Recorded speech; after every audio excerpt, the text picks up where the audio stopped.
Hello and welcome to Talk Too Much Sports. I have my Circling Seattle Sports podcast background behind me. This is my first interview doing this on this new podcast, this new channel too for YouTube.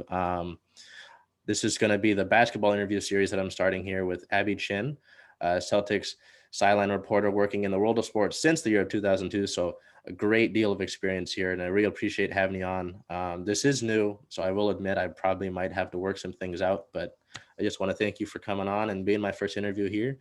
How are you doing? How are things going? I know we're kind of in the thick of basketball season right now. Celtics, I believe, are the fifth seed. I could be completely wrong, but how are you doing lately? No, you're right. They are. They're tied for fourth, but they have lost the tiebreaker to Atlanta, so they are in fifth place in the Eastern Conference. And yeah, so I'm doing a lot better because the Celtics have won 6 straight, 8 of their last 9, and winning, as we know, lifts all boats. So I am doing much, much better than I was at the beginning of the season. And then it's also sunny here in Boston for the first time this week. And so all things are good right now. Yeah, it's interesting to me because I even remember taking a look at the injury report, and I was like, wow, Yeah. they're For winning tonight, these it's not games. sunny. Yeah. Yeah, I was like, okay, and even here in Seattle, it's been sunny for the past week, which is bizarre for spring. So I'll take what I can get. I just want to get into some beginnings here. Where does your journey in your career start? If you could pinpoint a moment or an instance, where would you say that it all began for you?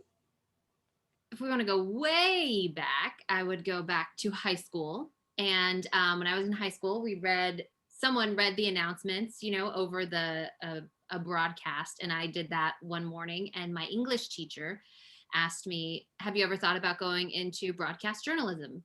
And I had thought about journalism.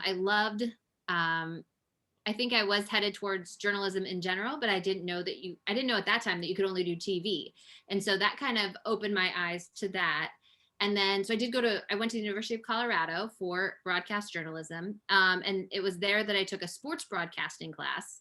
And that was when I realized that you could just do sports. And I thought that was amazing. I grew up playing sports. I think it has a lot to do with the person who I am today, just in working as a team in a team atmosphere and leadership and confidence and all of that. And so when I realized you could do just sports, I really leaned into that.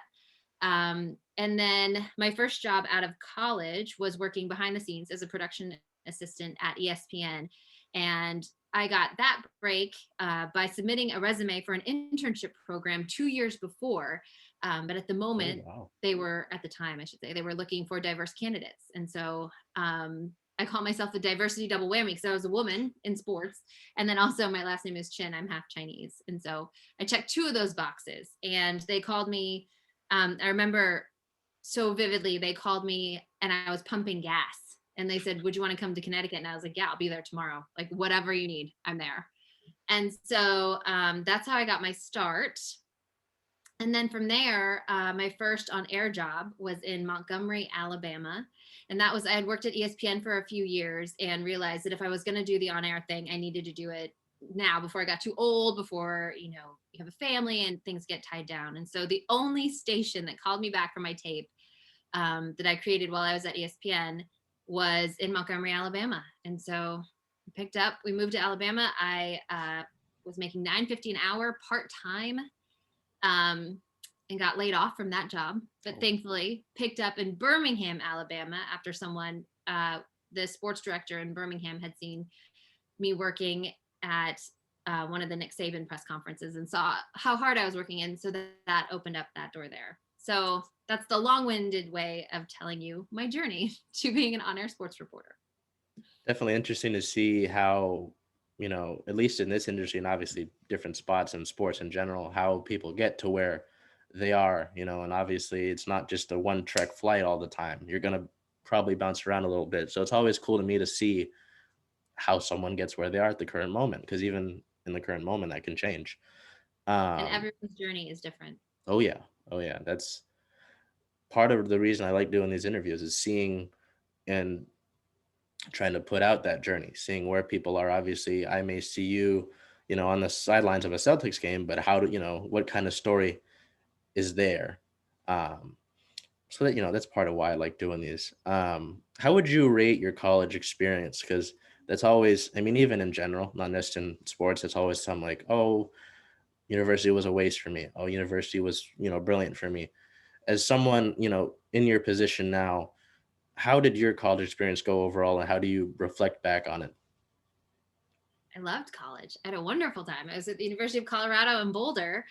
Uh, and journalism was great. I was lucky. I did do internships, and that's what I tell anyone who asks for any piece of advice is just to get as much hands-on experience as you can. And so I basically interned, for 2 years between the TV station and a radio station. And the radio station was really great because, as you know, radio doesn't have a lot of resources. And so those were the opportunities that I actually got to go to events and hold a microphone in the middle of a scrum. And I still remember, the first time I did that was Nuggets. I was in Denver, a Nuggets game against the Lakers. So of all people, I'm in a locker room with Shaq and Kobe, and I'm just like, my head is completely spinning.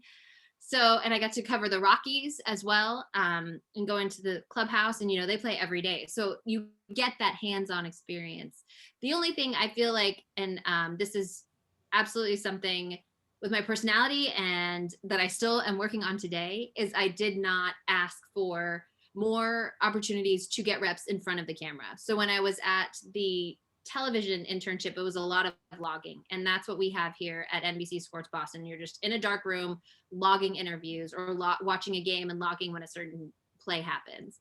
And I did not push for opportunities to get in front of the camera or to shoot something while we're at an event or to do any of that. And so my tape coming out of college was not good. My experience coming out of college was not good. Like, I don't blame people for not hiring me, because I was not ready for that kind of stage.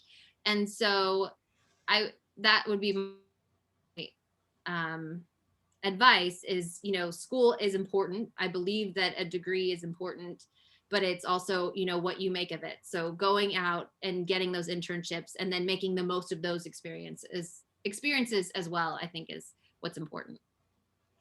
And that's a pretty good segue, because I was going to ask you what sort of lessons or pieces of information were most important to you that you would gather from those internships. I guess I think you probably already kind of touched on those, but there's anything else that you really took away from those internships that you had?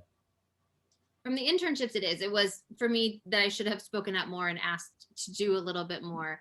But it's also that is what got me the job behind the scenes at ESPN. I mean, logging and cutting up short highlights, that's what ESPN does. That's what they used to do back in the day, Yeah. when there was still Sports Center was the main thing and things like that. And so when I went to that interview for that first job, for the production assistant job, she was like, well, that's basically what we do here. And so I was prepared for that initial role. But like I said, if I wanted to do on air, I did not have the qualifications for that. I would not have been comfortable. And I still remember, so my first on air job was in Montgomery, Alabama. I remember my very first live shot. I had never gone live before at all. And I scripted it. I wrote it down. I could probably still recite it to you today. Like, I memorized it so hard. And no matter what was happening, when I got done with my thing, I was just gonna say, back to you, Jeff. And that's what I did. And there was still video running. And he was like, okay, thanks, Abby. And so there is nothing that can duplicate live reps. And so whatever you can do to get that, whether it's like what you're doing here, Charles, if you can simulate that in any way, I would say that is something that I did not have coming out of college that I wish I did.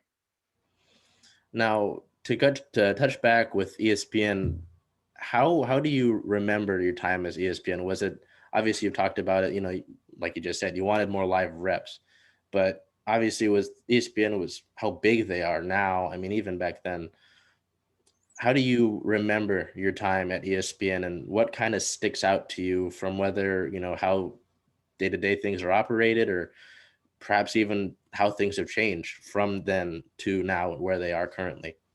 It was wonderful. I'm so grateful for that experience. It was different. So when I first got hired, I got hired by ESPN Classic, which is now defunct. It's been absorbed into the larger ESPN, but I had the best television job there ever was. I worked 9 to 5, Monday through Friday. And that just does not exist in our world, particularly in sports. And of course, I didn't know that at the time. At the time, I'm just, sitting in my cubicle grinding, watching 3/4 tapes of old highlights. I worked on a show called The Top 5 Reasons You Can't Blame.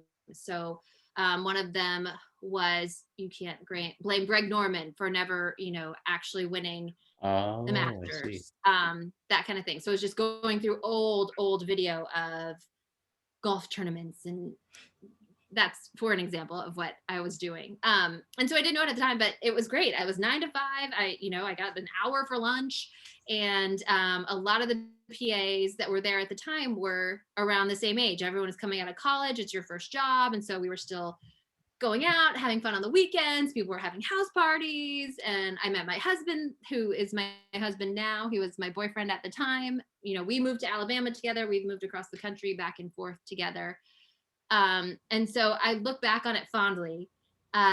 When ESPN Classic got absorbed into the greater ESPN entity, I got a chance to work in remote productions, which was amazing. So that was the first time that I got to travel for work and cover live sporting events. And that experience is something that I am just so grateful for. It allowed me to not be overwhelmed when I did move up and get to cover these large events. And so, before I left, the last thing I did was the women's NCAA tournament. And that at the time was the only championship handed out on ESPN. And that was huge.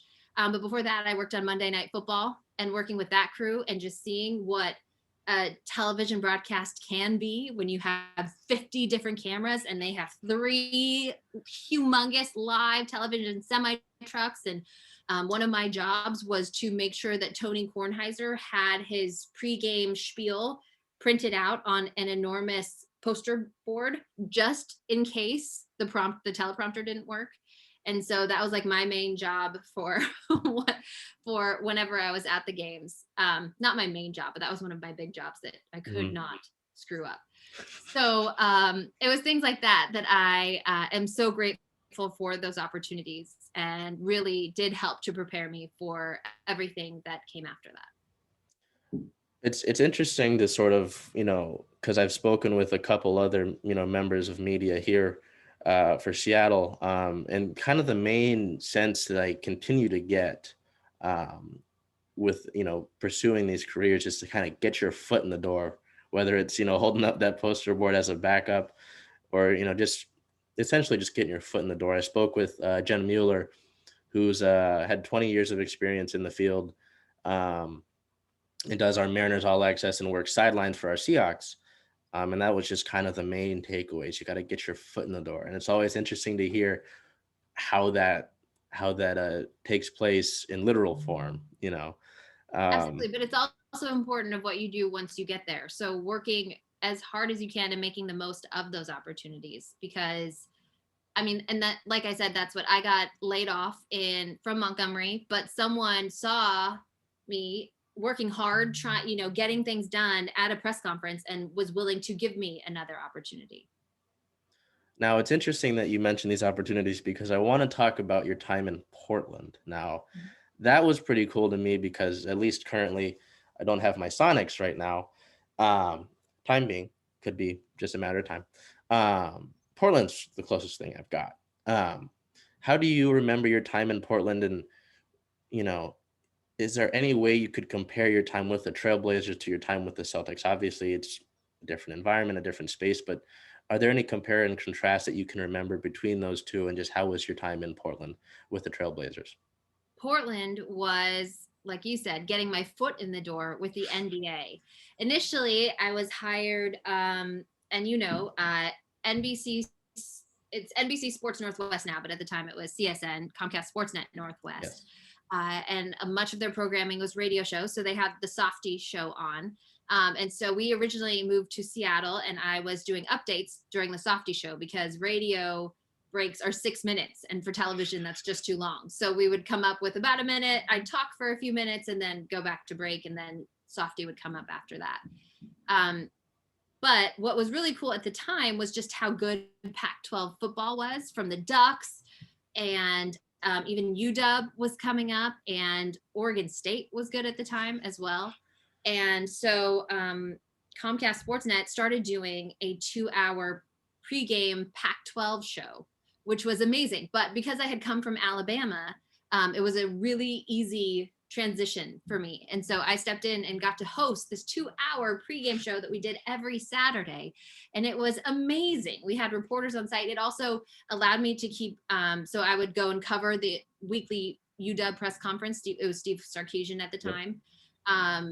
And so I still got to keep my hands dirty with that kind of stuff and doing those kind of things, which is what I was doing in Alabama and which is what I love to do. And so, like, talking to people, asking questions, telling stories. And so that was amazing. But that, like you said, because the Portland Trailblazers are the only professional game in town when it comes to Portland, and the only professional team that CSN Northwest had the rights to, I just kind of fell into the Blazers coverage. And I'm so glad and thankful that I did. The NBA is such a wonderful, progressive league, and I am so proud to be associated with it. And what's really cool is Portland, and I feel like so much of this is serendipitous, but I was in Portland the year that they drafted Damian Lillard. So I arrived there the year that they fired Nate McMillan midseason, hired Caleb Canales as the interim head coach, and it was complete chaos. And then they draft Damian Lillard, and they're just on this different upward trajectory. And so it was really cool. I remember we interviewed, Weber State came to play, I think, at the University of Portland. And so we interviewed his head coach, and I got to talk to his head coach for like an hour in this interview setting. And I learned so much about Dame. And because it was the only property in town really for them, we got to use a bunch of that. You know, we really got to highlight that and showcase who Damian Lillard was coming into college. I mean, coming into the NBA. Now, of course, we all know how amazing a player he is. But before that, you know, he came from a small school, played 4 years, and there were a lot of question marks about what his NBA ceiling would be. So it was a really wonderful experience, and it was something that opportunities that I probably would not have been afforded if it was a larger market. And so the interesting part about Portland, though, is that the Trailblazers own their broadcasts. So what we did was a pre-game show and a post-game show. Oh. But the cool part about that was that you could actually do some analysis. You weren't necessarily tied to the team, and could be, you know, a little more honest, I think, a little more analytical than had a little more leeway. So it was a lot of fun. I loved and I cherished my time in Portland, and I really love going back. And those are my favorite trips every season.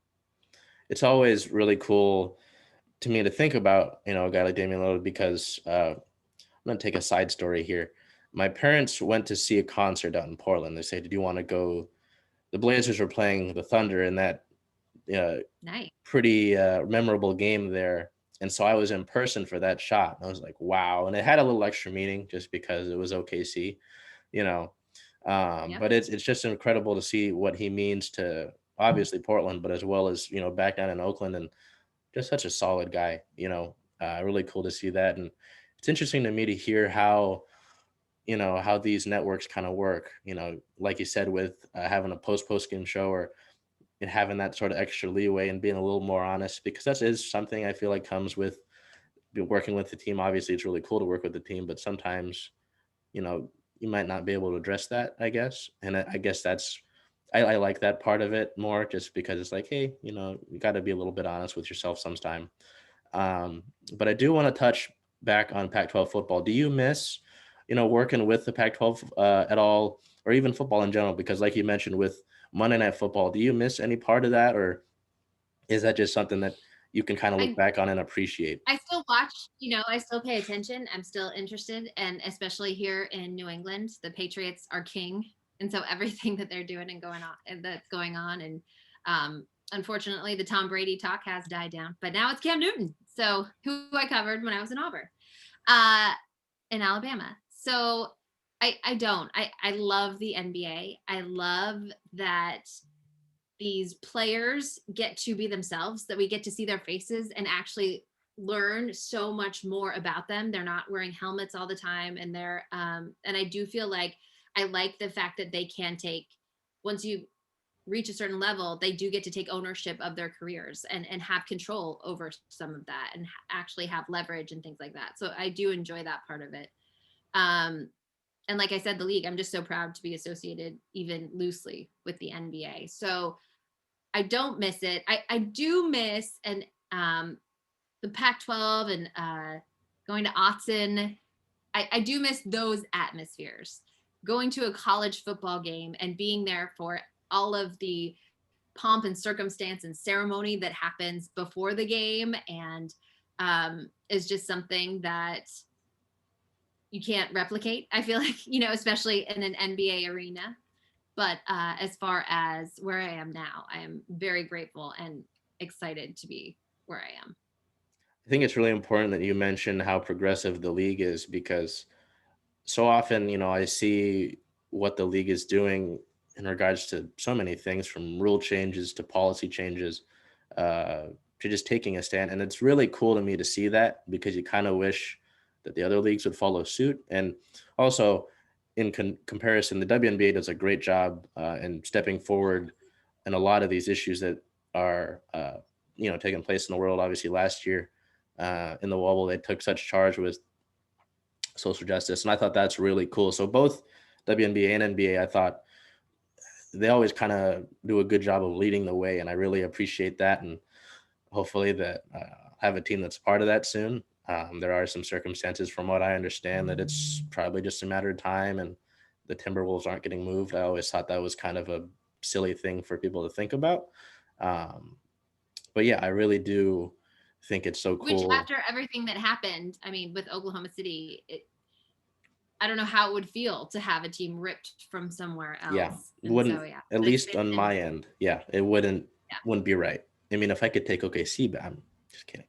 But yeah, it just wouldn't make sense to me. When I see, oh, we're gonna get the Timberwolves, I'm like, calm down. And even the owner for I think it's past owner now, because I don't know when. And Taylor.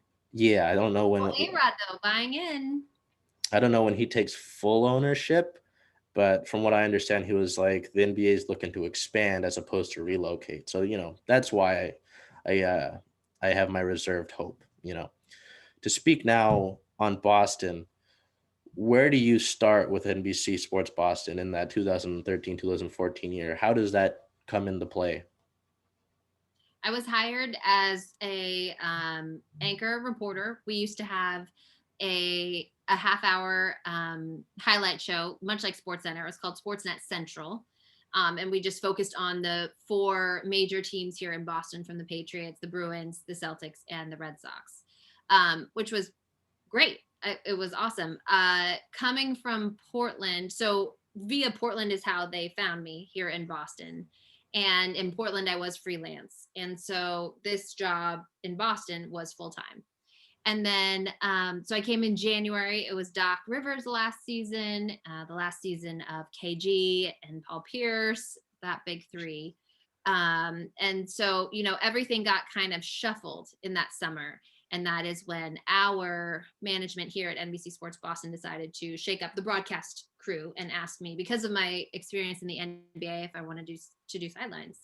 And I said, absolutely. And I jumped on it, and the rest is history. That first season my first season on the sidelines was Brad Stevens' first season, and the Celtics won 25 games. They played 8 preseason games, which does not happen anymore. And because the Celtics were bad, so typically with the Celtics in particular, but one of the elite franchises, a lot of their games get taken nationally, and so the networks can take up to 12 a year, and like the Lakers, they're taking those 12, no questions asked.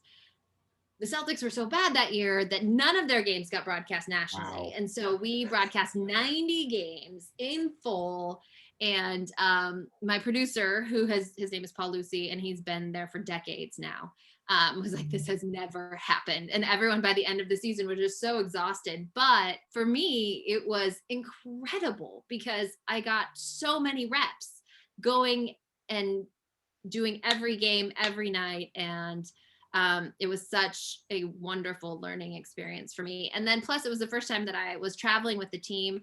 I was younger, I didn't have a family. And so getting to travel on the team plane. So they leave early in the day typically. So it's so fun. You go in the afternoon and have dinner in whatever city you're is. So if you're going to Washington, DC, have dinner in DC, and then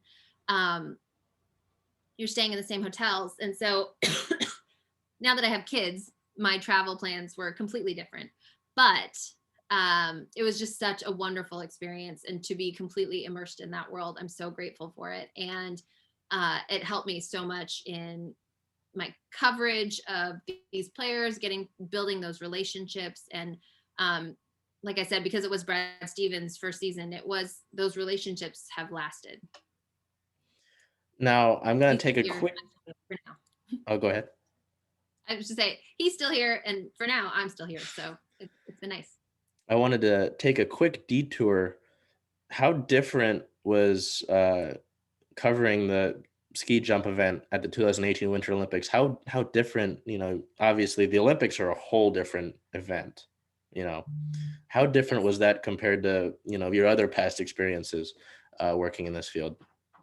Surprisingly, it wasn't that different. It's different in that it's a completely different sport. So you have to learn all of the people, all of the different athletes, and you have to learn the sport and the scoring, and also working with different producers and different talent and announcers, and kind of trying to figure out what they like.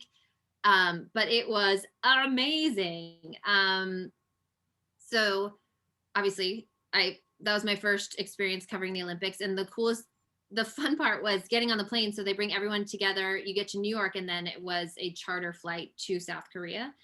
And my husband called it, he was like, it was like summer camp for grownups, because everyone's like coming together from all these different places, and then you go out and everyone's staying in the same hotel, we're all eating the same food, and it was a really cool experience. But what was nice was so I did as much research as I could before I was recording ski jumping and cross country skiing and Nordic combined. I grew up in Colorado, so I was familiar with the sports. Like I can ski, I can make my way down a mountain. But I have never cross country skied, and I had obviously never ski jumped, because it may look easy on television. It is not, and it is frightening. And so learning those sports, I did as much as I could. But once you get there, they do have media opportunities where you can go and speak to the athletes and get to know them. And that's one of the cool things about the Olympics, because they happen every 4 years. The athletes are excited to talk to you. They are willing to share information, and happy to see your face. And so that's a little different than the NBA, where players and coaches are forced to talk to us multiple times a day, multiple times a week, and fulfilling their media obligations. They are obligations at that point. Mm-hmm. So that was really interesting, but that's where we got a lot of really good information and nuggets and things for me to use in my report. And then it was also just really fun getting to know a different group of people who, the NBA has, it's a wonderful group of people, but it's people who I've known and seen, for 6 or 7 years now. So getting to meet new people, and the spotter on our coverage for ski jumping, his name was Carl. Gosh, I should know his last name, but he competed in the Olympics in prior seasons or prior years, and knew all of these people. So it was through him. I did a really cool report on the women's cross country team on relay day wears rally socks, and they're these like rainbow socks. And so it was through him and him texting other people that we got the socks. We actually got to show the socks on TV. And so it was just really neat to get to know other people. And then also you're all in a foreign country, so you're like together, you're the only ones who speak languages. And we went to some really interesting meals, and so it was just such a fun experience, and I'm so glad that I got to do it. And well, also, I feel like we did a good job on the coverage and covered the first gold medal in cross country won by an American. And the fact that it was American women, I think, was just the cherry on top. When I saw the Olympics, and doing my research, I was like, whoa, because I just imagined that was a whole different thing. But, obviously, I'm sure there were some similarities. But just to hear how it was just the atmosphere for just everybody that was covering it, that's just sounds pretty cool and brings back some memories of, camps like that. That, Yeah. you know, obviously it's different when you're older, but definitely cool to speak on. Rerouting back to Boston, obviously you spent time in different parts of the country and now in Boston, your current home, you know, all things considered, whether it's just, career or, family as well, does Boston sound like a long-term home to you? I know that some people, they can may not envision themselves staying in a place that they're working at, past a certain point, and some people just fall in love with the place. Would you say that Boston sounds like a long-term home to you and your family? I don't know if it was originally when we moved here, but I'm, like I said, I'm in my 8th season now, and I have 2 kids. Those are both Souths, but you can see Mabel's up there somewhere. I have 2 kids now who Mabel goes to school and loves her school, and now we own our home here. So Boston has become home, and I love it. I love our lives here. Um, but and I will say, so I got laid off this summer from the sideline job, um, and that question of whether we stay here in Boston is still a question. Our family is really spread out throughout the United States. I grew up in Colorado, but both my sisters live in the West, on the West Coast now. My husband is from Kansas, and so his family is spread out. Um, and so it is a question, but it's harder to move when you have a family. And so I'm really grateful to be doing this for another season, and obviously covering the most storied franchise in the NBA and one of the most storied franchises in the country is something that would not be, I don't know how I want to phrase this, something that I don't take lightly, and I know how special that is, and so I'm trying to milk that for for every little bit and hang on as tightly as I can, because it's I have one of the best jobs in the world, and I know that, and I try to do as good of a job as I can in it and make the most of it. And as far as Boston being home, I do feel like the response that I got on social media after I was laid off was incredible. And it was unexpected and something that I really um, did not see coming, but also was a little surprised by how much it meant to me. And so yes, I think like we love it here. I am so grateful for the way that New England has embraced me and my family, and leaving would be a tough decision, no question.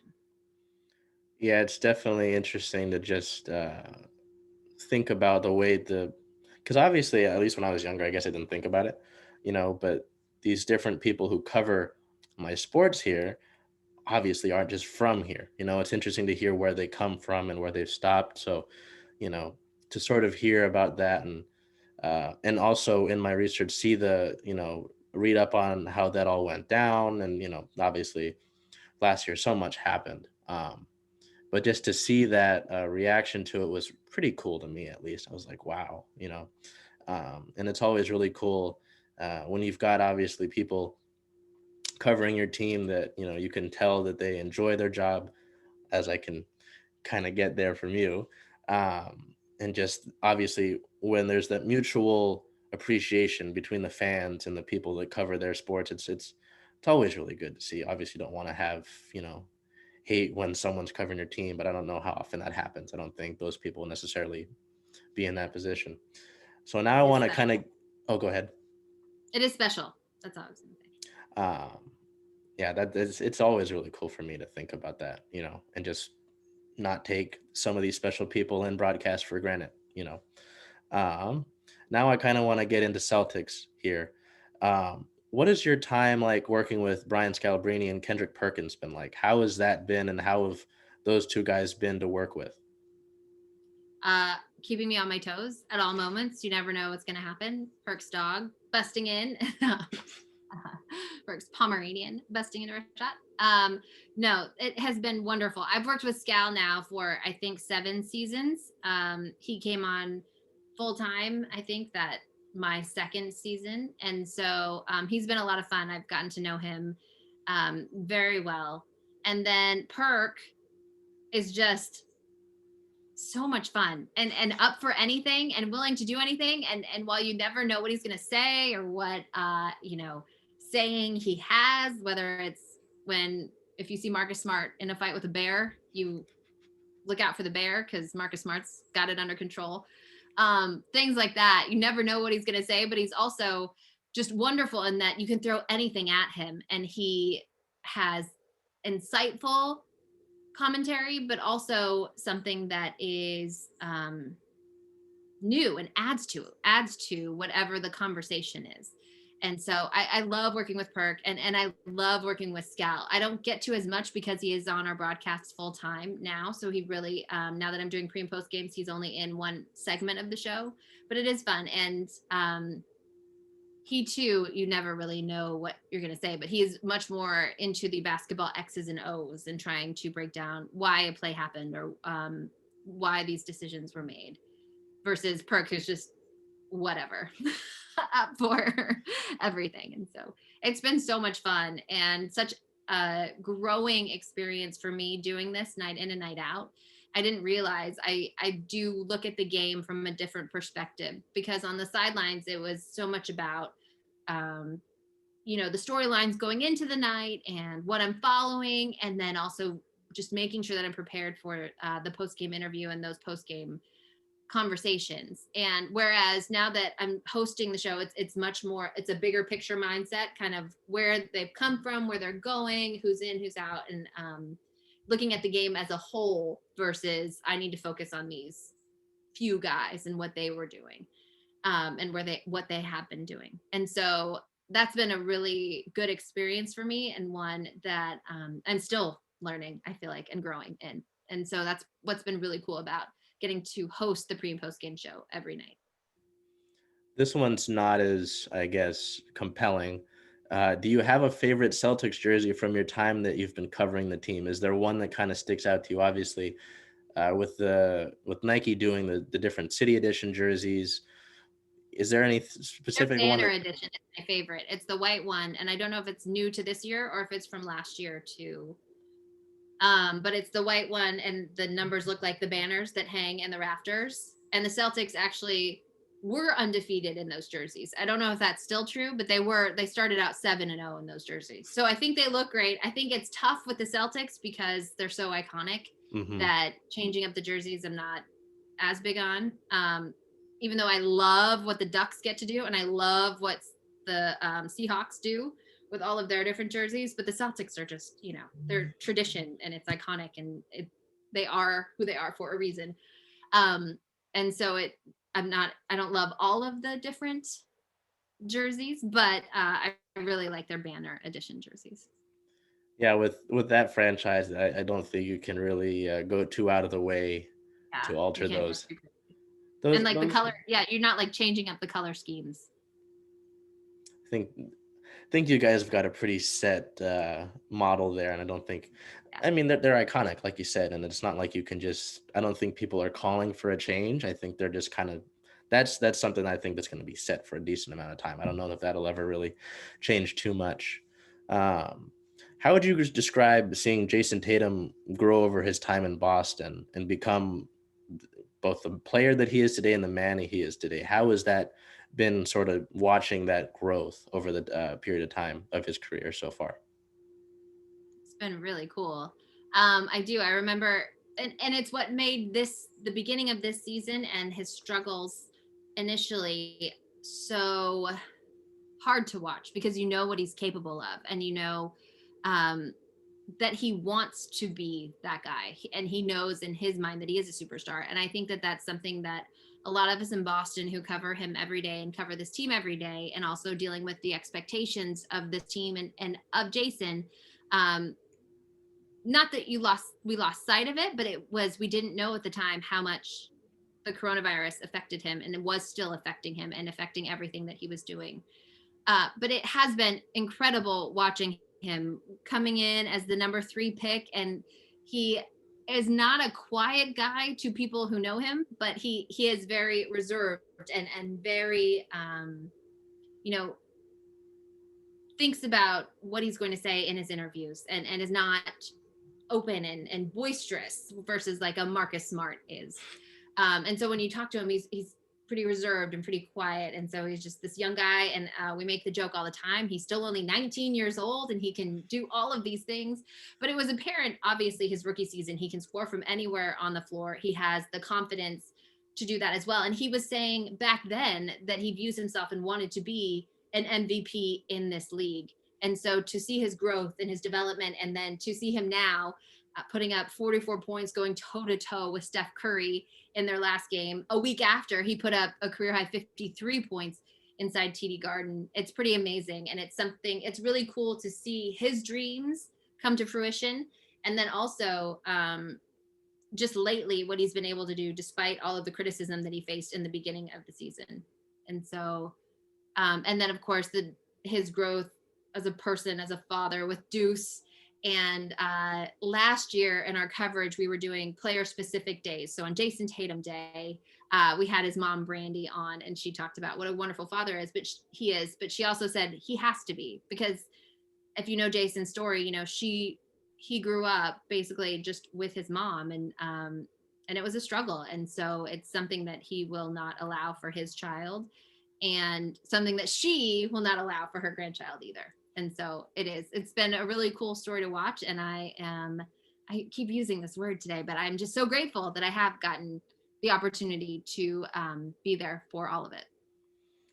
Do you have any input on the fun commercial that he and Draymond did between their subs? Is there any input there? Because I think Draymond mentioned it in their post-game press conference last night. He still goes, "My sub's still better," even though Jayson dropped those 44 points, which is kind of funny. But you know, I would say I prefer bacon on my sandwiches over steak, but that's a personal choice.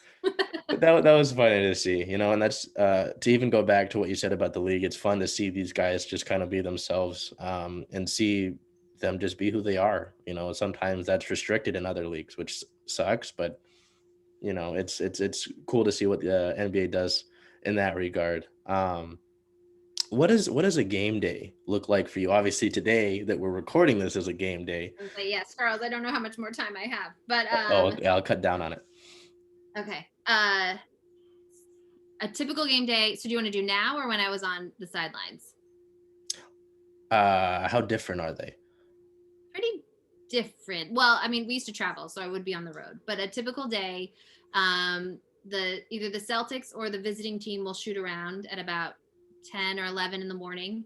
So you get to the arena or the practice facility and interview the players that kind of the top storylines of the night, and try and gather and figure out what you've got. And then I come home and transcribe those interviews, and then prep for the game, talk to my producer, figure out where we want to go, and kind of get my mind around the hits that I would want to do. And that still occurs now. It's just that shoot around is over Zoom, and then you're home for the rest of the day. And then I have to get ready, do my own hair and makeup and all of that. So that takes time. And then head into, now it's the studio. Before that, it would be the arena. And then pregame interviews start. It's 115 minutes before tip-off. So the home coach speaks for a 7:30 game at 5:45. So I would get there, grab something to eat typically, which was always the best part of the day, because you're sitting with Tommy Heinsohn and Mike Gorman or Scal now, and just kind of checking in, seeing where their heads are at, how they're feeling about the game and the team and where they're at in that moment. And then you would go cover the coach's interview. And so after the home coach speaks, then the away coach speaks. And then the locker room's open 15 minutes after that. So it's 1:15, 90, and then 75 minutes. And then locker rooms would be open for a half hour. Obviously, that doesn't happen anymore right now. And I don't know if that ever will come back. But you would be in the locker room for a half an hour. And that was the best time to really, especially on the road, because there aren't as many places for players to hide. And so that was the best place to kind of get a gauge for where this team's at, if they're in a light mood, if they're feeling heavy, if it's quiet, if it's boisterous, that kind of thing.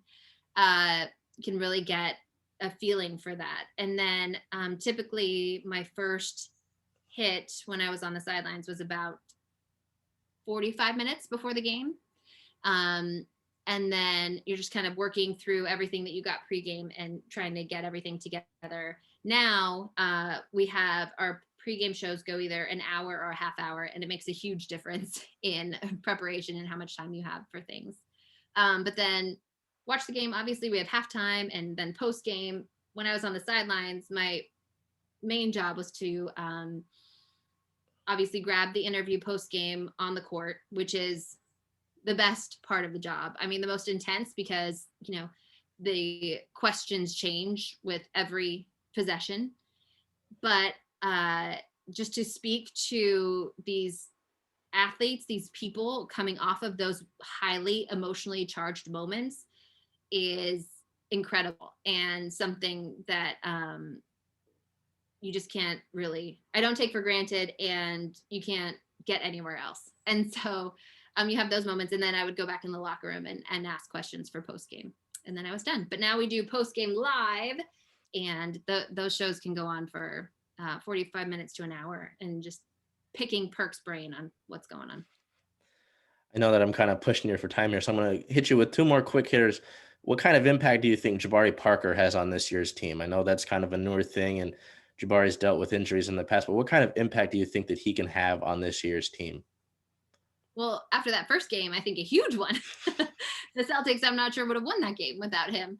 I mean, maybe Jayson Tatum would have found a way. But I will tell you, I was shocked when the news broke that they were signing him. And then I was even more surprised when Brad Stevens put him in with 4.5 minutes left in the first quarter. So I think that it remains to be seen what he can add. The Celtics, clearly, their bench needed experience, it needed scoring, and it just needed depth. And so he adds that unquestionably. And then whenever Evan Fournier comes back from COVID, that bench unit will be markedly better. And so I am excited to see what that looks like with this team when you look at the talent at the top of the roster. And then this one, a lot less serious than the other ones I've asked you today. If you had to pick one, who would you say has the better beard, Kendrick Perkins or Jayson Tatum? Kendrick Perkins. Jason's, it was so funny. Jason, you know, he came in as a 19-year-old for a long time, could not close, the beard did not close. And he was not shy to talk about that. He would admit that. So, yeah, Kendrick Perkins beard, no question. I want to thank you for taking time in our day. Again, I apologize for kind of pressing on time. I know that game's coming up here. But again, thank you for coming on, and just so cool to, kind of get myself back into the NBA, because since my Sonics have been gone, it's kind of been, I guess, hard, to get as involved, but really cool to, hear, your journey up until this point, and, how things have gotten there, and just your different experience. And excited to see what the Celtics do this year. I know that the East has some difficult contenders there, and even here Atlanta's doing what they are doing. It's interesting to see them in that position. So I'll definitely be keeping an eye out on that. And again, I appreciate having you on. Thank you for having me. Best of luck.